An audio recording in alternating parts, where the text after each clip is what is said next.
Welcome to the Jones Zone, a podcast by Darryl and JJ Jones, your resource for building wealth and knowledge in everything real estate. Your host, Darryl Jones, a top Orange County real estate agent, has been supporting homeowners for over 30 years. He is here to share his tips and advice, as well as insights from industry experts to help you take your real estate game to the next level. Now, here's your host, Darryl Jones. Welcome, everyone, to today's episode of the Jones Zone. Today, we're going to talk about owning a home and all the benefits that it provides. I have a great guest, Pat Leung, a CPA, tax strategist. She's going to give us a lot of great insight on how you can save money owning a home and the benefits of owning a home. So, Pat, tell us a little bit about yourself and how'd you get here? How'd you make it to this position where you're at now? Well, I got here through the 5 freeway. Oh, 5 freeway. That's true. Okay. So really, I will share a little story of how I found my calling in tax. So this dials back to when I was probably in junior high school. I come home from school, found my parents' tax returns on the dining room table, and took a look, and I found mistakes. So clearly, a kid's not going to know really what true tax mistakes are. They're probably numerical or mathematical or perhaps spelling. But I thought, well, how silly. You pay somebody to do your tax returns, and yet it's wrong. And I thought, well, it's just a few pages. How hard can it be? Let me take a shot at this. I go to the school library, and I'm dating myself. They still have physical printed publications at the library. So I asked the librarian, I go, oh, is this free? And she says, yes. So I grabbed one of every single publication at the library regarding tax. I took it home and I read them page to page. And you were 14 or 15 years old at this point. Probably a teenager, got no siblings, got no friends. What am I going to do? But you were interested in it. Yes, it was very easy reading. They have good examples, how you can benefit, walk you through the whole thing, various case examples. And it was brilliant. I thought, wow, you don't just put numbers on the forms. There's different things you can do that will create the most benefits in terms of tax savings. And, there's a saying, it's not what you make, it's what you keep. Good point. Good point. So that opened up a whole world of possibilities for me. And here I am. People hate taxes. I eat and I breathe tax. And in my spare time, I read about tax saving strategies. I read about tax law changes. There's never a shortage of that. Well, that's what really impressed me. Pat happens to be my CPA. I just love the way that she set up her business. And I don't know if I'm saying this properly, but it's your business. You spend a lot of time researching all the new laws, all the tax benefits, things to do, things not to do, which is also, you have to look at 2 different things to do and not to do. And then you inform your team. How many CPAs do you have working under you? There's about 10 of us. Wow. So owning a home provides a lot of benefits, including the potential to build equity, create a sense of security and stability. However, owning a home can also provide valuable tax benefits. Today, we're going to talk about these various tax deductions available to homeowners and how they can lower their overall tax bill with our guest today, Pat Leung. So I have some questions here. Pat, explain the tax benefits of owning a home and how they differ from renting. Sure. Let's talk about renting. For renters, every monthly rent you pay, that's just pretty much like burning dollar bills in a fireplace, right? You're buying someone else's house for them. Exactly. But let's look at it in the long term. And I'll share another story of my good friend, Aaron. Many, many years ago, so Aaron travels a lot for work, virtually about 50% of the time she's on the road. So she thought, well, I'm never home. It's just a place I rent. And if there's anything that needs to be done, I'll have my landlord fix it. And my monthly expense is fixed at X amount. And I'm happy with that. So it's like, okay, so let's look long term, right? Let's look 10, 20, 30 years. And back then, her apartment was probably about $2,000, which is now probably double the amount. Let's factor in landlord increasing the rent roughly 5% every year. Over a course of 30 years, Aaron would have burned easily over $1 million. Wow. And that's going to somebody else's pocket, not hers. And she still would not have any asset or home ownership of her own. That's $1 million out the door. Just thrown away. Thrown away. So that's renting. Home ownership does provide some tax benefits. You can write off the interest on the loan. You can write off the property tax. But, here in our Orange County area, there are many HOA, homeowners association dues. That, unfortunately, is not deductible. Homeowners insurance is not deductible. Any repairs, maintenance, that's unfortunately also not deductible. So only the mortgage interest and the property tax. Is there a maximum amount? I think they had changed it a few years back up Correct. to $1 million loan amount, or what is Correct. that? Tell us about that. Sure. So prior to 2018, we were able to write off mortgage interest on the loan of up to $1.1 million. So that's a first and a second home. You could have your primary residence and a vacation rental. Those two properties combined, the mortgage cannot exceed 1.1. You can have excess, but you won't get the deduction on the excess. 2018 came. If you had a house before that time, you were grandfathered in under the $1 million. If you bought a home after that time, the mortgage interest is limited to $750,000. Wow. Well, That's not a lot in our area. yeah. Oh, $750,000 loan amount. Loan amount, not the interest, the loan amount. Oh boy. Yeah, that is not a lot. What's the average home cost here now? Oh yeah, you got to be around $1 million to get a house. $750 gets you maybe 2 garages. Yeah. Oh yeah. Yes, exactly. Yeah, you're looking at 1-bedroom condos. Let me think. I've got a 1-bedroom condos. They go for, of course, it depends on what city. Correct. But anywhere from even 450 on up. And that's just, again, a condo. You can probably get a little less in different cities and obviously a little bit more. Can you discuss the rules around deducting home office expenses for the self-employed homeowners? Sure. So if you are self-employed and you have a room in the house that is 100% dedicated to the office use, so that means, nothing like grabbing your laptop, putting yourself in front of your TV sofa. That's not a home office because there's multiple use. So it has to be a room that has no other use other than the business office. Got it. In that sense, then you could qualify and we would take the square footage of that room over the square footage of the entire house. And hypothetically, let's say it's 10%, which is still a pretty large room. Then we could deduct 10% of mortgage interest, 10% of property tax, 10% of HOA dues, 10% of insurance, repairs, maintenance, cleaning, utilities, the whole 9 yards. So that really changes things a lot. Yes. You would advocate for people who need a home office to get one. And if you don't need one, get a job that you need one. No, I'm kidding. Yeah. I even have clients who built a casita. There's a lot of ADUs, accessory dwelling units. Yeah, we're going to do a show on that. Right. A lot of folks can build that out and use that as a home office and write that off. You can even perhaps convert your garage into an office use. I have one client who does selling stuff in eBay. And so he uses his garage as storage unit to house all of the inventory. Oh, yeah. So those are different uses. And let's say you were to build, you mentioned a client that is building an ADU for an office purposes. And I'm guessing, because ADUs, I've looked at that, they're not exactly cheap. I mean, relatively speaking, with 300, I forget what the price per square foot is, but it's gone up. Whatever it is, it's gone up. Yeah, that's for sure. They've gone up quite a bit. So if you're doing that, could one write off the entire building of that ADU? The building can never be written off completely, but you can definitely include that, and it's going to be what we call depreciated, meaning you're going to spread that building construction over the life of the building itself. Okay, so you still get some obvious tax benefits, yes, but you don't get to write off that.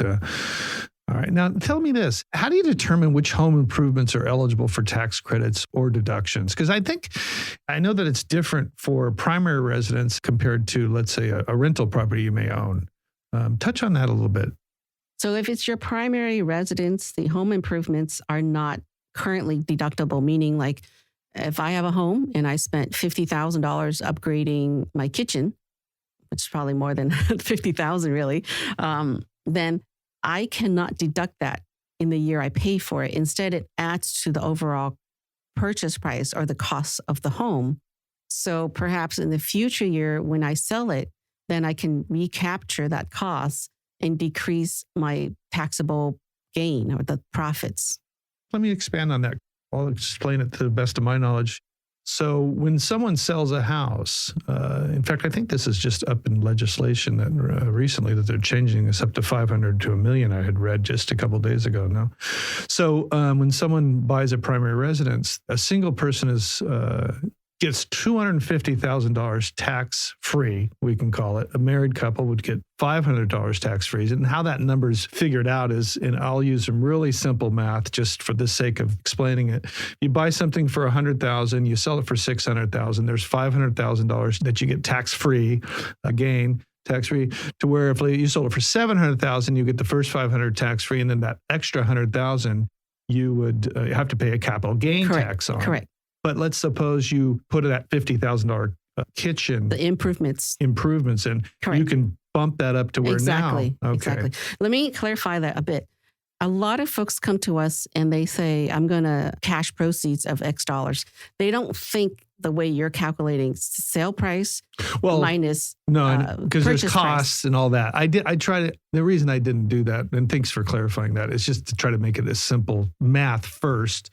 But there are costs. It isn't what I stated that simple. There are certain other things. You get to write off all your closing costs. Right. Correct. But people think that it's sale cost minus loan balance. Yeah, I get that a lot too. A lot. I get everybody. They think it's loan balance. I've said repeatedly, I don't give a lot of tax advice, but I'll give them enough to be dangerous, but enough to consult someone like you. But yeah, it has nothing to do with loan. Right. That is a common thing I come across where people think it has to do with loan. It's zero to do with loan. Correct. Only thing it has to do with what you bought it for. Correct. What you sold it for. Correct. And then minus certain little improvements potentially and minor other things. Right. I suppose. And it seems very easy when they buy a stock, right? And then they buy it for $100, they sell it for $500. They can do the math easily. But when there's a loan involved, they always think it's the sale price minus the loan balance. And that's what I'm going to get taxed on.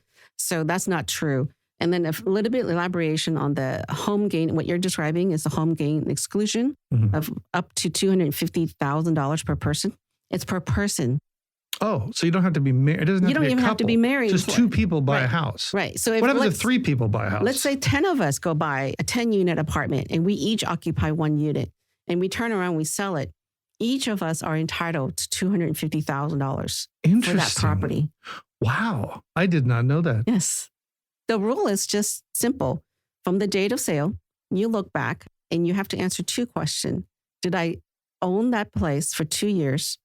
Did I live there for 2 years? If you can answer yes to both questions, then you can take the exclusion of up to $250,000 per person. Well, this leads me to, I did not know that. That's a great information. So what came to my mind when you said that was simply having one of our children, and boy, maybe this is revealing too much about myself, but who likes to pay taxes? Having one of my children on the deed. So mom, dad, and one of the kids are on title, and then you get a $750. So that opens up some more tax issues. Now we got gifting issues. So if you, I meant if you buy it though. Oh, right. If you buy it with the kids, the 3 of you. Yes. I mean, you almost. We'd have to talk to lenders about this. There's a lot of other issues involved in that than throwing family members in there.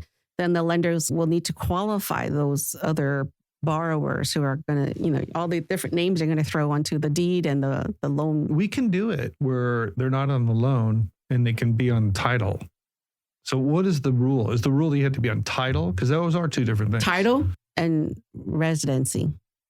Okay. So they don't have to be on the loan. Someone could sign off and theoretically not be on a loan. Let's say an 18-year-old kid or something like that. But you're saying that, that's probably going to cause more problems than it's going to provide. It could, because usually this comes up right before sale, right? Because people don't think about it. And right before sale, and they think, oh, holy cow, I've got a lot of profits in this house. Now, what can I do to minimize it? And they read up on the rule, and it's literally $250,000 per person, not capped at $500 per couple. So they start thinking about, what if I add, my entire village of family members onto here, and I'll just wipe out all the gains. Well, in that case, then we have what's called a gifting issue. If, say, Jack and Jill owns a house, right, and Jack and Jill decides to start adding other people in there, they are in essence gifting percentage of the house to these new folks that are coming in. And now we have a gifting issue. All right. So the key, if one wanted to do that, in theory, it's still possible. But the key would be you need to do it 15 years ago when you go buy it. Right. And there's also one other thing I want to throw in. A lot of people come to me and say, oh, I'm going to sell this house. And what if I will buy another house in about 2 years? Can I then defer the gain? Well, they're thinking of that rule that's pre-1997. I remember that. Yeah. Right. That's the old rule, very old rule, where back in the days you would sell your residence and you have, I think, that's even before my time, about 2 years or so, and you can buy your next home and you can kick the can down the road. Right. That's gone. This home gain exclusion came in and wiped that all out. So those questions only come to me. And when they ask, I know they're probably senior citizens who are still stuck in the old rules. Yeah, I get that as well. And I would suggest that they talk to a tax person, not me. I don't like to give too much tax advice being that I'm not a tax person. But I want to say, it's funny to revisit what I had said a little bit ago about them increasing that tax benefit or taxable event anyway, to 500 and to $1 million. Actually, a Republican and a Democrat, I think, are sponsoring a bill to do that right now. Maybe when this airs, it'll pass or not pass. But that would be interesting. Yeah, that would be quite interesting. Yeah, these numbers they're not indexed for inflation. So, what used to be like a really great number, it's probably going to be a not so great now in light of all the inflation going on. And especially where we live here. So let me ask you this, especially with Airbnb, such a big topic, are there any special tax considerations for homeowners? I actually have a friend that does this, who rents out a portion of their home for use for Airbnb type rentals. I have a friend, he'll do Airbnb for one room of his house. Mm-hmm. It's funny because he brags about being such a great host and guest, in which I'm not surprised because he's a great guy. But tell us a little bit about that.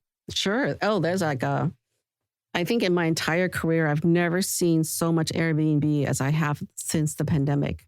Virtually everybody's jumped on the Airbnb bandwagon, but I'm going to break this discussion up into 3 chunks, okay? So let's walk through. I have my house and I'm not fully Airbnb, but let's say I'm taking a vacation to Europe for 2 weeks or 3 weeks. I can then rent out my place, put it up for rent while I'm gone.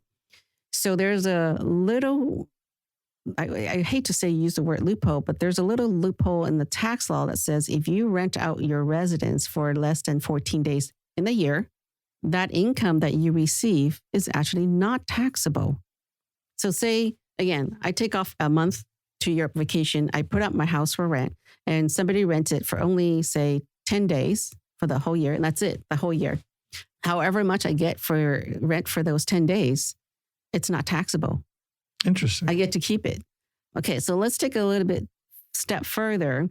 Take your friend who has a room in the house that's for rent as Airbnb. Then they will have to report all of that income because now it exceeds 14 days, right? Right. Then they get to deduct, and let's say that the square footage of that room is 10% of the entire house, then they get to deduct pretty much 10% of everything. Wow. Now there's another gray area where, say, I buy a cabin in the mountains because I just love going up to the mountains and perhaps I love skiing too. And I want to have it split between personal use and rented out Airbnb. Now, in that case, it's bifurcated. You're not going to get the best of both worlds. You're not going to get the whole write-off, just like your friend. To the extent that they do use it for personal use, and there's a test, it's 14 days or 10%. And you go beyond that, then you have to split the deduction. So let's say it's 50% Airbnb use, 50% personal use. I don't get to write off everything. My mortgage, my property tax, utilities, everything associated with that house, it can be 50% deducted against the Airbnb income. The other 50%, it's my personal deduction. Obviously, there's things far more important than just tax savings, but just tax, speaking only about taxes, is an optimal percentage of where you do want to live there and not live there and or rent out. Am I making sense at all? Yeah, so it really boils down to the individual preference. Everyone buys a vacation property for different purpose, right? So if they really wanted to buy it mainly for personal use, because I want to go up to use my Big Bear cabin every weekend, regardless, if that's my top choice, then I would say taxes are only a secondary issue to what their personal goals are. Right. But to also sweeten the cake on the Airbnb, on the deduction side, say my Big Bear cabin, I've gotten tired of going up to the mountains. I'm sick and tired of it. I don't want to use it for personal use. Now it's 100% Airbnb, just like your friend renting out his room, except this is an entire cabin. Then I can also do a lot of write-offs besides the actual cash outlay, like the mortgage, property tax. We can throw in what's called the depreciation on the property. And we can do a special strategy to upfront that deduction. So I'll give you another story. I have tons of stories if you'll listen to me. Yeah, no, this is great. So we have a doctor client, and he bought a 7-figure property in Big Bear. It's pretty nice property. 7 figures, yeah. 7-figure in Big Bear. He rents it out for easily $1,000 a night. Got it in time for ski season. And that first year, he brought in about $100,000 in rental income for that cabin. Of course, all the mortgage, property tax, et cetera, everything's deducted. And we also did that special depreciation strategy. And we got him a $70,000 refund. Oh, my goodness. He made 100. And he got 70,000. And he got 70,000. Refund. Wow. All right, you're hired. That's crossing out on a different level. But the typical folks that you're talking about where they're renting their room, you're playing vanilla. But if you're talking about like the true people who are using Airbnb, buying properties that are renting it out solely for Airbnb, like we have another client who bought 2 houses, literally walking distance from Disneyland. And those are where we start doing some special tax strategies for those people. It's interesting when the Airbnbs kind of hit the scene. I was shown houses in Anaheim. I went and saw a house, and it was all dolled up with Mickey Mouse and Donald Duck and all the Disney characters. And typically, when you sell a house, you want to try to neutralize it in terms of getting the best price. But not when you're across from Disneyland. No, exactly. And I was kind of blown away. It was really cool, frankly, but it was too specific. You want to neutralize that normally, not in this case. But I had then I had realized that, they're catering to the Airbnb market because, boy, that would be a great place to stay. And with it was just a great house. In fact, I also read somewhere where the Airbnbs, and I know we're delving a little to the side here on Airbnbs a little bit, but we'll get back to the tax benefits of owning a home. Thank you for joining us for this first half of Tax Talk, the benefits of owning a home. In this episode, we focused on the importance of building equity, the various deductions that might apply.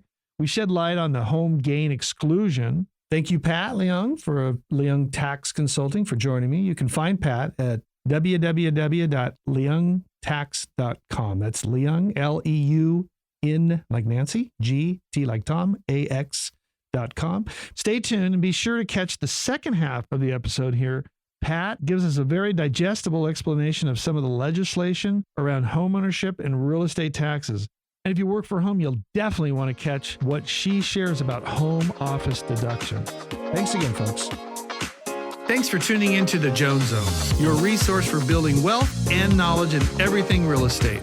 If you found this information and insights shared in today's episode valuable, be sure to head over to iTunes to rate the show, leave a review, and subscribe so that you don't miss another episode. Remember, when it comes to real estate, knowledge is power. Stay informed and stay ahead of the game with us.